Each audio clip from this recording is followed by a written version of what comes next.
साल 2024 में भी क्या ऐसा ही नहीं हुआ था? पेपर लीक से हुई समय की बर्बादी के चलते उस वक्त तो छात्र सड़कों पर भी उतरे। पेपर लीक विवाद से पूरा देश आंदोलित था। आनन फानन में केंद्र शिक्षा मंत्री को सामने आना पड़ा। सरकार ने सख्त कानून बना दिया। एनटीए की कार्यप्रणाली की निगरानी के लिए हाई लेवल कमेटी भी बनाई गई। मामला फौरी तौर पर शांत हो गया, लेकिन नतीजा क्या निकला? सब कुछ बेनतीजा रहा और 2 साल बाद सिस्टम में फिर से वही लीकेज, यानी कुछ नहीं बदला, कुछ भी नहीं बदला। आखिर हाई लेवल कमेटी कहां गई फिर, जो बनाई गई थी 2024 में? उससे क्या किया? पर फिलहाल सवाल ये कि ये नौबत आखिर आई क्यों है? 2024 में हुए पेपर लीक कांड के बाद इसरो के पूर्व चीफ के जो राधाकृष्णन कमेटी गठित की गई थी, जिसके 5 सुझाव बेहद महत्वपूर्ण थे, और ये सुझाव समझिए जो कि इंप्लीमेंट नहीं हुए, जिसमें से पहला था पेन पेपर मोड की जगह सीबीटी यानी कंप्यूटर बेस्ड टेस्ट कराने की सिफारिश की गई थी। दूसरा बड़ा सुझाव था जेईई की तर्ज पर नीट एग्जाम्स को भी कई शिफ्ट में कराने का। कमेटी का मानना था कि 2 लाख से ज्यादा उम्मीदवारों वाली परीक्षा को कुछ दिनों से लेकर हफ्तों तक कई सेशन में कराया जाना चाहिए। फिर मल्टी स्टेट टेस्टिंग। कमेटी ने नीट यूजी के लिए मल्टी स्टेज टेस्टिंग टेस्ट किया जाने की बात है, जैसे कई चरणों में परीक्षा हो, और उससे बेहतर और व्यवहारिक विकल्प बताया गया उसे। फिर हाइब्रिड प्रोसेस, प्रश्न पत्रों की छपाई, उनके रखरखाव और ट्रांसपोर्टेशन के दौरान होने वाली लीक को जड़ से खत्म करने के लिए हाइब्रिड कंप्यूटर असिस्टेड प्रक्रिया का सुझाव। और क्या गलत है इसमें? लीक को रोकने के कुछ सुझाव हैं, और इस तरह परीक्षा केंद्रों के गोपनीय सर्वर पर एन्क्रिप्टेड पेपर भेजना और वहीं एग्जाम सेंटर पर प्रश्न पत्र प्रिंट करके छात्रों को बांटने की बात कही गई, जिससे लीक प्रूफ हो जाए सिस्टम। एक और सुझाव, कंप्यूटर लॉन्ग टर्म टेस्टिंग का। लंबी अवधि के सुधार के तौर पर सभी उम्मीदवारों के लिए एक फिक्स प्रश्न पत्र की जगह छात्रों के स्तर या उनके लेवल के आधार पर सवाल देने की व्यवस्था का सुझाव भी दिया गया था।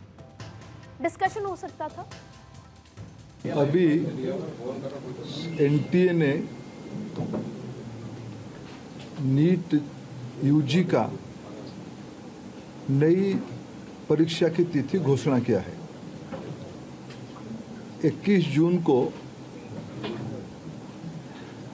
री एग्जामिनेशन की डेट घोषणा की है। हमारी सर्वोपरि प्राथमिकता है छात्रों की भविष्य, उनकी परिश्रम के प्रति संवेदनशीलता सरकार की सदैव है। हम नहीं चाहते थे कोई गलत कैंडिडेट एजुकेशन माफियाओं के षड्यंत्र से कोई भी सही छात्र की अधिकार वंचित हो जाए। इसीलिए हम बड़ी जिम्मेवारी के साथ हमने कहा था हम जीरो टॉलरेंस की अप्रोच में चलते हैं। लेकिन दिक्कत यह है कि अभी तक इसे पूरी तरह लागू नहीं किया जा सका, और पेपर लीक का यह कांड अब पहले से भी बड़ा होता दिख रहा है। आप खुद समझिए कि इस बार जो पेपर लीक हुआ है उसमें 600 नंबर के पेपर संदेह के घेरे में, और सबसे चिंताजनक बात, 410 प्रश्नों वाला एक प्रश्न बैंक परीक्षा से एक दिन पहले बांटा गया, और तो और जिसमें लगभग 120 केमिस्ट्री के प्रश्न जो आधिकारिक पेपर से पूरी तरह मेल खाते थे। इतने बड़े लेवल पर यह गड़बड़ी बिना परीक्षा प्रशासकों की जानकारी के होना ये संभव नहीं, और एनटीए की स्थिति को बेहद संदिग्ध और कमजोर बताया जाता है।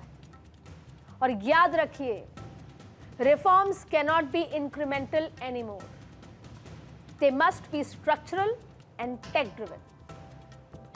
कितनी बातें होती हैं रिफॉर्म्स को लेकर, युवाओं के लिए अलग अलग सेक्टर में। But I want to repeat again, listen carefully, reforms can not be incremental anymore, they need structure and they should be tech driven. और इसीलिए मैं कह रही हूं कि अब वक्त आ गया है कि पेपर लीक को पूरी तरह से रोक दिया जाए। कहां से कहां पहुंच गए हैं हम, आजादी से लेकर आज तक, न जाने कहां। लेकिन हम सिर्फ पेपर लीक नहीं रोक सकते, हमारे सिस्टम को समझना होगा that examination integrity is non negotiable. Once trust is broken, it is hard to restore. और ये ट्रस्ट युवाओं का है सिस्टम के ऊपर, ये नहीं टूटना चाहिए। और इसको बनाए रखने की जिम्मेदारी आप लोगों की है। और इस पेपर लीक को रोकने के लिए जल्द से जल्द कारगर कदम उठाने की जरूरत है। देश के प्रधानमंत्री नरेंद्र मोदी युवा वोटर्स को जिन उम्मीदों और विकसित भारत के सपने का भारत देना चाहते हैं, उसमें पेपर लीक एक बड़ा रोड़ा है। और मैं जानती हूं नरेंद्र मोदी देश के भविष्य से खिलवाड़ करने वालों को बख्शेंगे नहीं। लेकिन फिर भी जरूरत है एक दुरुस्त, मजबूत सिस्टम की। जब हम सरहदों पर